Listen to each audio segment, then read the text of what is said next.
ఎప్పుడైనా గమనించారా, మీరు ప్రార్థిద్దాము అని కూర్చున్నప్పుడే ఎప్పుడు రానని ఆలోచనలు, ఎప్పుడు రానని ఫోన్ కాల్స్, ఎప్పుడు రానని మెసేజెస్, ఎప్పుడు రానని మనుషులు అప్పుడే వస్తుంటారు. మీకు పిల్లలు ఉన్నట్లయితే ఆ పిల్లలు అప్పుడే ఎక్కువ అల్లరి చేస్తుంటారే. మీకు ఎప్పుడు రానంత నిద్ర అప్పుడే ఎందుకు వస్తుంది? ఎందుకు ఆలోచించారా? ఒకరి మాట అన్నారు, when you don't feel like praying, force yourself to pray because something else is forcing you not to pray. It's true. ఎవరది ఫోర్స్ చేసేది? అపవాది.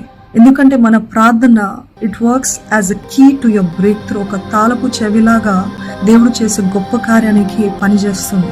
అందుకని అడ్డగిస్తున్నాడు. అందుకనే ఈ వీడియో, this is your reminder to pray consistently. పట్టుదలతో కూడిన ప్రార్థన. నాకు 3 రావట్లేదు కాదు, ఫోర్స్ చేసుకోండి. మొదట్లో ఫోర్స్ చేసుకుంటారు, తర్వాత స్టార్ట్ చేసిన తర్వాత ఆపలేరు. ఎందుకంటే పరిశుద్ధాత్మ దేవుడు తానే మిమ్మల్ని ఎలా ప్రార్థించాలో నేర్పిస్తాడు, నడిపిస్తాడు. Take time to pray, make time to pray.